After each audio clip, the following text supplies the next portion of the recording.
आणि किचनमध्ये तुमचं खूप मनापासून स्वागत आहे। मसाला चालणारा बटाट्याचा शिरा खूप छान टेस्टी अशी ही डिश आहे।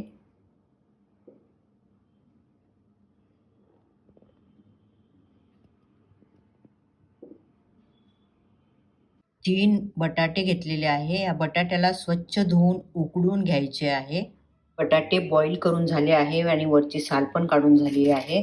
नंतर आपण ह्या किसणीवर याला किसून घ्यायचं आहे।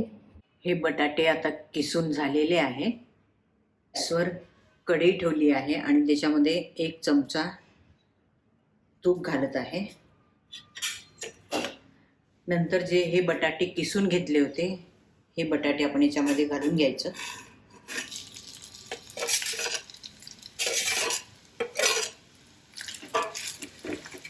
आणि लो टू मीडियम गॅसवर याला अगदी छान गुलाबी रंग येईपर्यंत आपल्याला भाजून घ्यायचं आहे। हा बटाट्याचा शिरा असल्यामुळे तुपाचं प्रमाण जास्तच पाहिजे आणि त्याच्यानंतर खूप छान टेस्ट येते। आता ह्याला मी 2 मिनिटं झाले भाजत आहे। आता ह्या स्टेजवर 1 चमचा मावा घेतला आहे किंवा खोवा घेतलेला आहे, हा आपण याच्यामध्ये घालून घ्यायचा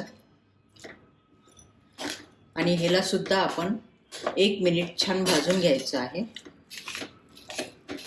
छान मिक्स करून घ्यायचा आणि हा खोवा पण छान भाजला जातो।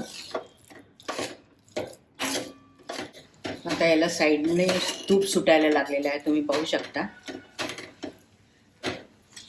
तुमच्याकडे जर खोवा नसेल तर तुम्ही फुल फॅट मिल्क टाकू शकता खोव्याच्या ऐवजी।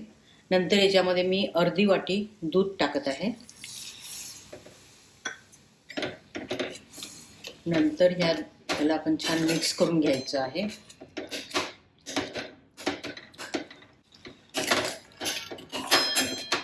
आता हे दूध आटत आहे। याच्यामध्ये जर तुम्हाला आवडत असेल तर ड्रायफ्रूट टाकलं तरी चालेल।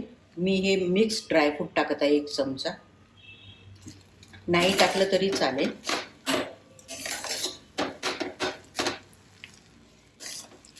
त्यामध्ये दूध पूर्ण आटलेलं आहे, तुम्ही पाहू शकता। आणि नंतर ह्याच्यामध्ये मी 2 चमचे साखर घालून घेत आहे। साखरेचं प्रमाण कमी जास्त केलं तरी चालेल तुमच्या आवडीनुसार। साखर आता छान विरघळली आहे।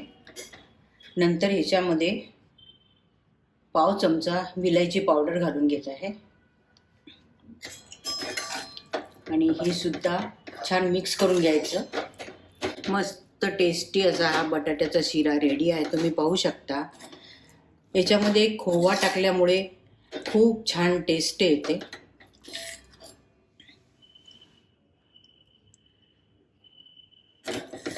तुम्हाला जर ही माझी रेसिपी आवडली तर जरूर लाईक, शेअर, सबस्क्राईब करा। वेळात वेळ काढून व्हिडिओ बघितल्याबद्दल धन्यवाद। असा हा टेस्टी बटाट्याचा शिरा।